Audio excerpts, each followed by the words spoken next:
think you should be.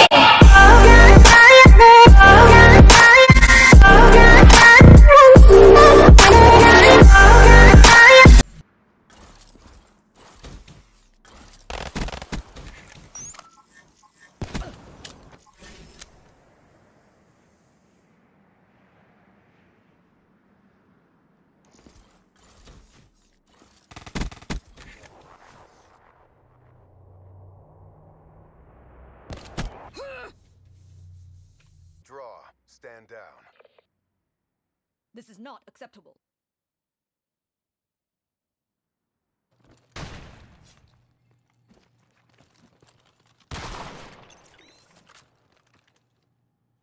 Well done. Victory is ours.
I had one. Okay, now I gotta go. Okay. Have fun touching yourself without me present. Yay! Bye, Jack.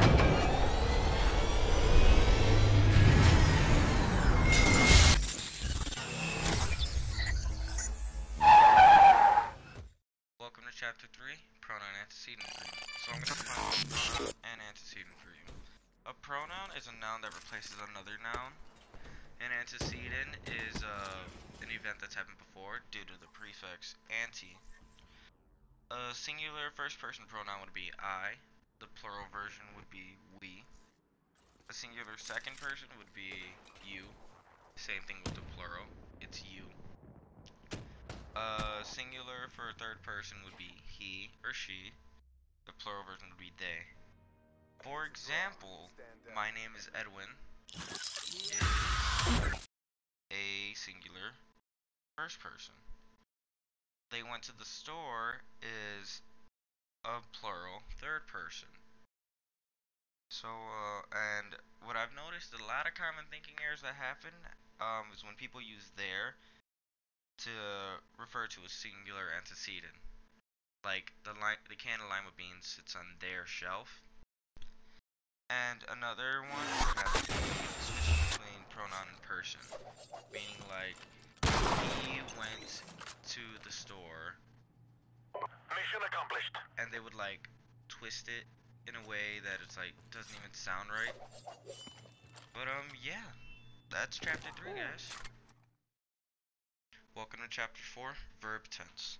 So, a verb is like an action that you do. For example, I'm doing a trick shot here with an action. A rule is that the verb must always agree with the tense, whether if it's past, present, or future. A common mistake is like misusing an irregular verb. Another one would be switching the past and perfect tense and perfect past tense. And then inconsistent tense is another error. Inconsistent tense is like when you, how do I say? Like when you keep switching from past to present to future, like you have no order within that. But yeah guys, hopefully you know how to do this with verb tense, and that's chapter 4. I'll see you guys in chapter 5. Chapter 5, Subject-Verb Agreement. So, a subject is the noun, a verb is the action or state of the subject. A preposition is a word that shows relationships between objects and people. For example, in, on, near, around, under, over, from, at, by, through, out, etc. A prepositional phrase is a group of words that begins with a preposition and ends with an object. For example, the book under your chair belongs to me. It's a draw. Stand down. The rules is that if the subject is singular, it usually needs an S at the end.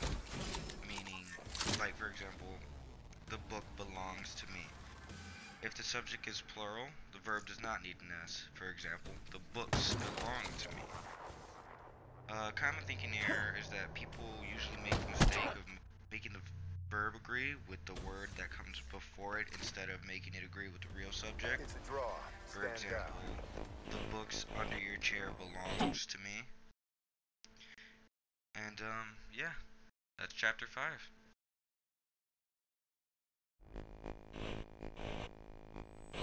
Chapter 6, Vague Pronouns. Okay, so a pronoun is any member of a small class of words that replaces a noun. An antecedent is a preceding circumstance, event, or object, style, or phenomena. So rules of vague pronouns is like you don't use continuously. That makes it vague. Common thinking error, a lot of people use is and so a lot, and that's chapter 6.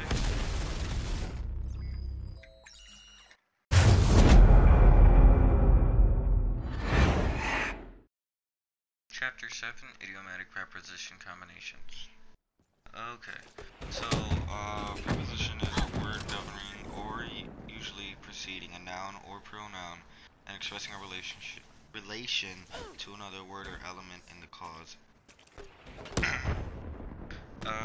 Examples of idiomatic preposition combinations would have to be like to, of, for, at, about, Stand under, down. It's a draw.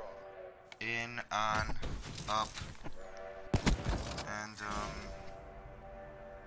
yeah, that's examples. Common thinking error, surprisingly, is that I think it's at is not could be used as a preposition or a prepositional phrase. So yeah, that's chapter 7. Intro and conclusions, chapter 8. A topic sentence reiterates the thesis statement of a paragraph. A concluding sentence wraps up the main idea of the paragraph and ties the paragraph together. Rules would be always change the thesis's wording in the concluding paragraph. Always keep the reader thinking after the concluding sentence. An example would be STEM schools are being created in order to meet the high Battery demand down. for professions. Yeah, the end. This is the end of the grammar book. Thank you for tuning in.